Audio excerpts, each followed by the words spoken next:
আসসালামু আলাইকুম রহমতুল্লাহ। Right form of verbs, ঠিক আছে।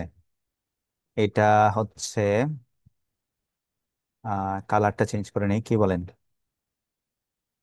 এটা আহ, রাজশাহী বোর্ড 2024-এর প্রশ্ন। আমরা 7 মার্কের জন্য লড়বো, ঠিক আছে। তো রাইট ফর্ম অফ ভার্বের ক্ষেত্রে আমাদের যে কাজটা করতে হয় সেটা হচ্ছে কি কি খেয়াল করতে হয় আমাদের, যে টাইম, টাইম ওয়ার্ড খেয়াল করব, আর ভার্বের সাবজেক্ট অবজেক্ট খেয়াল করব। এই কয়েকটা জিনিস খেয়াল করে কিন্তু আমরা পারবো, ঠিক আছে। তাহলে আমরা শুরু করে দেই। আহ প্রথমে এই তো ভার্ব, এই ভার্বের সাবজেক্ট কোনটা হইব? নিশ্চয়ই ফার্মার্স না, কারণ এখানে অফ আছে। এই অফ দিয়ে এই লাইফ সম্বন্ধে বলা হয়েছে। লাইফটা কার লাইফ? এই ফার্মার্সদের লাইফ, ঠিক আছে।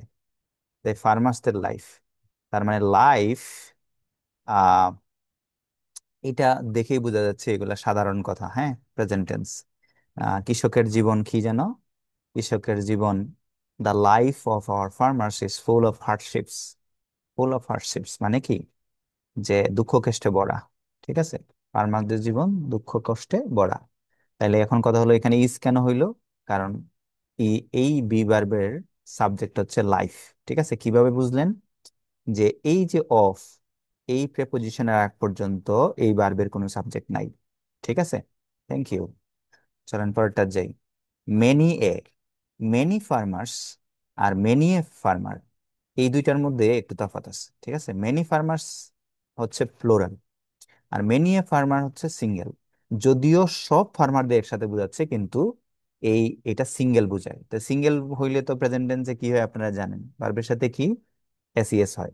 তাহলে মেনি এ ফার্মার কি know how to cultivate scientific. তার মানে যেহেতু দুঃখ কষ্টে ভরা, তাহলে এইখানে ভালো কিছু হইতো না, ঠিক আছে না। তার মানে তারা জানে না, ঠিক আছে, তারা জানে না। তাইলে ডাজ, কেন ডাজ হইলো? কারণ আমি আগেই বলে নিয়েছি যে মেনি এ ফার্মার মানে হচ্ছে সিঙ্গেল, ঠিক আছে, এটা সিঙ্গেল। ডাজ নট নো, জানে না, ঠিক আছে। এই নো ভার্বের সাবজেক্ট হচ্ছে এই ফার্মার। তাইলে অধিকাংশ ফার্মাররা, মেনি এ ফার্মার, অনেক ফার্মাররা জানে না। কি জানে না? কি জানে না? হাউ টু কাল্টিভেট সাইন্টিফিক্যালি, মানে হচ্ছে বৈজ্ঞানিকভাবে কিভাবে চাষাবাদ করতে হয় সেই জিনিসটা তারা জানে না। এখন চলে আসি ওয়ার্কের মধ্যে, ঠিক আছে। তারা ফ্রম ডাউন টু ডাস্ক, তারা কি করে? ভোর থেকে সন্ধ্যা পর্যন্ত তারা কাজ করে। তারা কাজ করে, তাহলে তারা কাজ করে সাধারণ কথা, present indefinite tense, they work. আপনি যদি হার্ডশিপ দেখে এরকম চিন্তা করেন যে তাদের কাজ করতেই হয়, ঠিক আছে, তাইলে এখানে হ্যাভ টু ওয়ার্ক দিতে পারেন, কোনো সমস্যা নেই। যদি আপনার মধ্যে এটা আসে থাকে, কোনো সমস্যা নেই। তারপরে যাই, বলতেছে কি বাট, তাইলে তারা কাজ করে, হার্ড ওয়ার্ক করে, কিন্তু দেয়ার টয়েল মানে হচ্ছে তাদের পরিশ্রম। তাদের পরিশ্রমের কি হয়? Ah due to lack of scientific knowledge, যে সাইন্টিফিক নলেজের অভাবে আহ তারার কি, তারার পরিশ্রম বৃথা যায়। মানে their toils goes away, goes away due to lack of. Okay, তারপরে দেখি আওয়ার গভর্নমেন্ট অফার্স, ঠিক আছে। যে আমরা যখন একটা সেন্টেন্সের ভার্ব আইডেন্টিফাই করতে পারি, তখন কিন্তু ওই সেন্টেন্সটার সামারি পেয়ে যাই আমরা। তাহলে দেখেন, এখানে অফার ভার্বের সাবজেক্ট হচ্ছে গভর্নমেন্ট। গভর্নমেন্ট অফার করে কি? অফার করে সুযোগ সুবিধা, ঠিক আছে। মানে অলমোস্ট এই লাইনটার বাংলা হয়ে গেছে, ঠিক আছে। তাহলে সরকার সুযোগ সুবিধা দেয় টু দেম। দেম কারা? কৃষকদের। উইথ এ ভিউ টু মানে উদ্দেশ্যে। কি উদ্দেশ্যে? দেয়ার সাফারিংস রে ইলিমিনেট করার জন্য, মানে দূর করার জন্য। এখন আপনি একটা জিনিস জানেন যে উইথ এ ভিউ টু, এই ফ্রেজটা যদি থাকে কোনো ভার্বের আগে, তাহলে ভার্বের শেষে কি হয়? আইএনজি হয়। তাহলে এই ভার্বটা শেষে আইএনজি হইবে, তখন শেষের যে ই আছে এটা উঠে যাবে, ঠিক আছে। ইলিমিনেটিং, eliminating their sufferings, okay.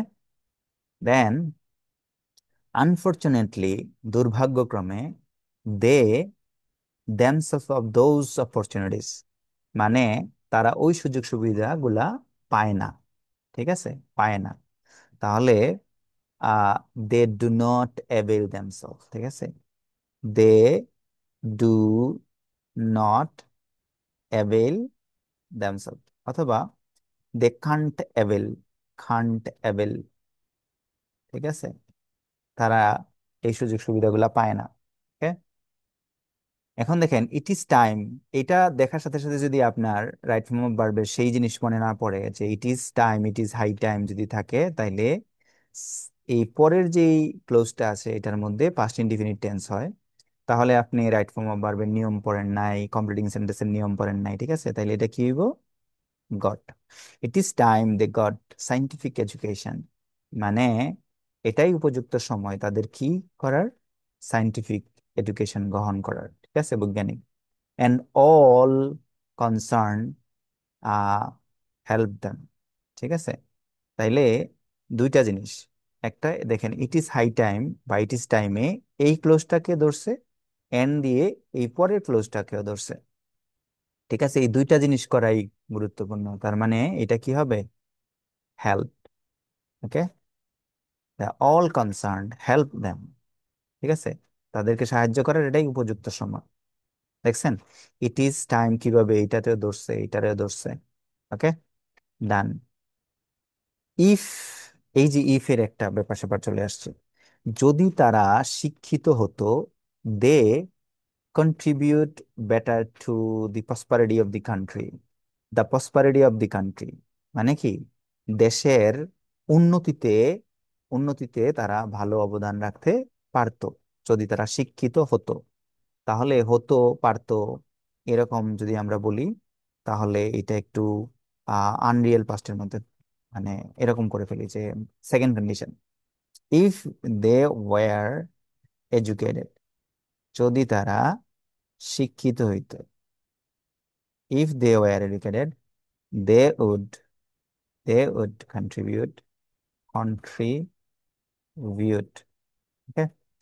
এখন কেউ যদি এটা লিখে এইভাবে, they if they had been educated, they would have contributed better, ঠিক আছে, এরকম লিখতে পারে। আবার কেউ এটার মধ্যে এরকম, ইফ দে আর এডুকেটেড, যদি তারা শিক্ষিত হয়, they can contribute better, they may contribute better to the prosperity, তারা করতেও পারে, ঠিক আছে, এরকম দেওয়া যেতে পারে, এগুলা সবগুলাই যায়। The prosperity of our country, যা আমাদের দেশের উন্নয়ন, টু লাই মানে থাকে, দেয়ার, ইন দেয়ার প্রপার এডুকেশন, মানে লাইস ইন, প্রসপারিটি তো সিঙ্গেল, এই জন্য আমরা কি দিব এখানে? লাই, লাইস, যে the prosperity lies in their proper education, মানে তাদের সঠিক শিক্ষার উপরে নির্ভর করে। ওকে, ডান। তারপরে চলো না একটু সামনে যাই। Educate a farmer, educating A family, ঠিক আছে, তার মানে একজন, একজন কৃষককে শিক্ষিত করা, তার মানে এডুকেটিং এ ফার্মার মিন্স, ঠিক আছে, তাহলে এডুকেটিংটা হচ্ছে এই মেইন ভার্বের সাবজেক্ট, ঠিক আছে, educating a farmer means educating A family and a nation, ঠিক আছে। এখানে টু এডুকেট এই ব্যাপারটা অ্যাভয়েড করলাম, কারণ হচ্ছে তারা এখানে আইএনজি ফর্মটা দিছে, ঠিক আছে, অ্যান্ড ইট ইন গ্রেডের সাকসেস, ঠিক আছে, তাইলে এই ইট দিয়া কি বুঝাইছে? এই একজন ফার্মারকে শিক্ষিত করা, এই জিনিসটা বুঝাইছে। তাহলে ইট ইন গ্রেডের মানে রেজাল্ট ইন একটা অ্যাপ্রোপ্রিয়েট প্রভিশন, মানে ফলস্বরূপ ঘটানো। তাহলে ফলস্বরূপ ঘটানো কি ঘটায়? কি ঘটায়? যে ঘটাতে পারে গ্রেটার সাকসেস, বড় ধরনের success in every sector of the country. তাহলে ঘটাতে পারে যদি আমরা বলি ইট মে রেজাল্ট ইন, ঠিক আছে, মে এর পরে ভার্বের নো চেঞ্জ। আবার ইট, কেউ যদি এরকম লিখে ফেলে ইট রেজাল্টস ইন, ঠিক আছে, জাস্ট এস দি, তাইলেও হইবে, কোনো সমস্যা নেই। ওকে, থ্যাংক ইউ।